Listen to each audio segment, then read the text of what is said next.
များအားလုံးပဲမင်္ဂလာပါရှင် Global Burma News ကနေကြိုဆိုပါရရှင်စိတ်ဝင်စားဖွယ်ကောင်းတဲ့ဘူးစုတာတွေကိုတင်ဆက်ပေးနေပါတယ်တင်ဆက်မှုမစခင်မှာကျမတို့ရဲ့ Global Burma News Channel ကို Subscribe လုပ်ပေးဖို့တောင်းဆိုအပ်ပါတယ်ဗီဒီယိုအသစ်တင်တိုင်းမှာသိနိုင်ဖို့ဘေးနားကခေါင်းလောင်းလေးကိုနှိပ်ပေးသွားဖို့တောင်းဆိုပါရရှင်တင်ဆက်ပေးမယ့်အကြောင်းအရာလေးကတော့အမေရိကန်ကိုအီရန်ကအချိန်ပြည့်တိုက်ခိုက်နိုင်တယ်လို့သတင်းထုတ်ပြန်တဲ့အကြောင်းပဲဖြစ်ပါတယ်အီရန်ကအမေရိကန်ကိုအညှိုးရှိနေတာတော့အမှန်ပါပဲ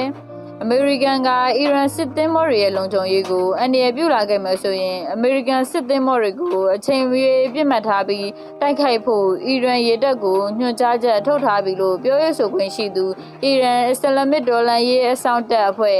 IRGC ကြီးကပြောပါတယ်အခုလိုနှစ်နိုင်ငံတင်းမာလာခြင်းမှာ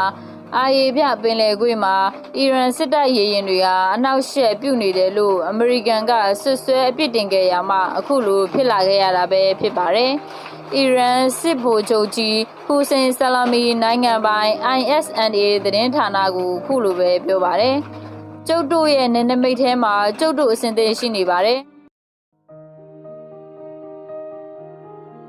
တိုက်ခိုက်ရေးတပ်ရင်းဟာကျုပ်တို့ရဲ့တိုက်ခိုက်ရေးမဟုတ်တဲ့သင်္ဘောတွေနဲ့စစ်သင်္ဘောတွေကိုကာကွယ်ပေးဖို့အတွက်ဆိုရင်ပြစ်မှတ်ချိန်ထားဖို့အသင့်ရှိနေမယ်လို့ပြောကြားခဲ့ပါတယ်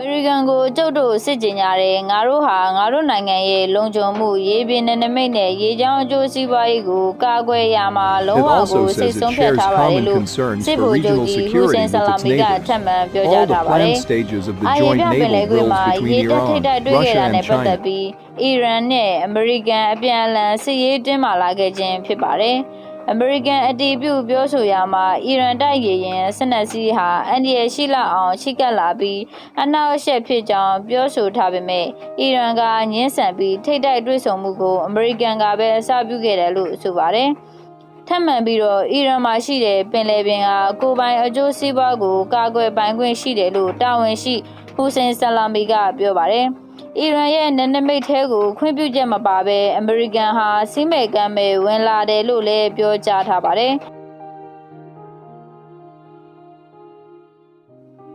ခုလိုကိုရိုနာဗိုင်းရပ်စ်ရောဂါအရရင်ဆိုင်နေရတဲ့ချိန်မှာအမေရိကန်ဟာစစ်ရေးမြတ်ထုတ်နေတယ်လို့အီရန်ပြောရေးဆိုခွင့်ရှိသူများက ISNA သတင်းဌာနကပြောကြားခဲ့ပါတယ်။ Global Burma News ကနေတင်ဆက်မှုကိုအမြဲကြည့်ရှုနိုင်ဖို့အတွက်ကျမတို့ရဲ့ channel ကို like and subscribe လုပ်ပေးဖို့မမေ့နဲ့နော်။